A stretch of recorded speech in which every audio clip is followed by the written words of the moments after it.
January 27th, 1984. You saw that bald spot. You could clearly see the fire on his hair.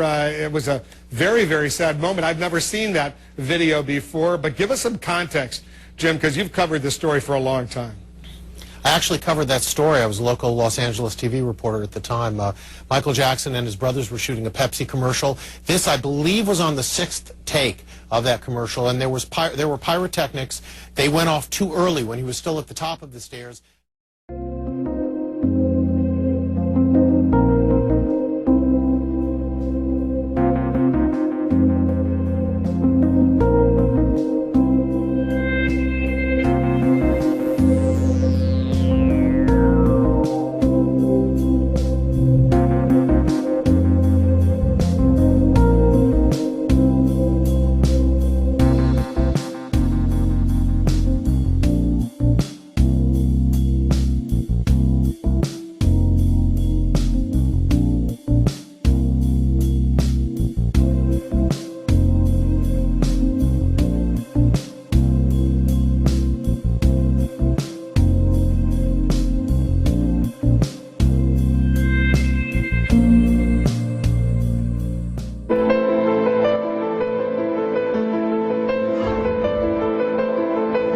This week we begin a special series that will run till the end of the month. It was 10 years ago this August that Princess Diana was killed in a Paris car accident. Yet some still believe there are unanswered questions about the crash. And now a witness has come forward with new information that could suggest it was not an accident. Nicholas Wapshott is the national and foreign editor of the New York Sun and is with us this afternoon. Let's begin with the white Fiat Uno. This is one of the big mysteries of the investigation. What role did that car play in the accident? Well, it was always said that there was a white Fiat Uno which tipped into the car in which Diana was being driven at the key moment as it went into the tunnel in which she died. That Fiat Uno left paint on Diana's car, and the French police scoured the whole of France and have never yet been able to find out exactly what car that was. It's very distinct. You can trace a car from its paint. They never found the car, and they never found the driver. But now a new witness has come forward, a French fireman called Christophe Palat. And what claims is he making specifically? This is really fascinating. 3 years after Diana's death, paparazzo photographer, a long-lens photographer, who had always denied that he was in Paris at that time, was found dead in a burning Fiat Uno on a military territory in France. This Fiat Uno had been repainted. It was originally white and had been repainted 3 years before, so shortly after the accident. What the firefighter is now saying is that he was the first on the scene. It had been said that the paparazzo had committed suicide and set fire to the car himself. What the firefighter said was that he was first on the scene and that the paparazzo, called James Adamson, had 2 bullet holes to his head, and that had been covered up. And this was revealed this week. This is 10 years after Diana's death. It's obviously a sensational revelation.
A stunning human drama playing out a half-mile below the Earth's surface, where right now there are 33 men buried alive. They have been down there for 3 weeks, ever since a cave-in at the mine where they make a living digging for gold and copper. And for 17 of those days, they were presumed dead. But on Sunday came the first miraculous signs of life, and now, thanks to a rescue probe, they are getting air, nourishment, and passing messages. But bringing them back into the light could take 3 months.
you.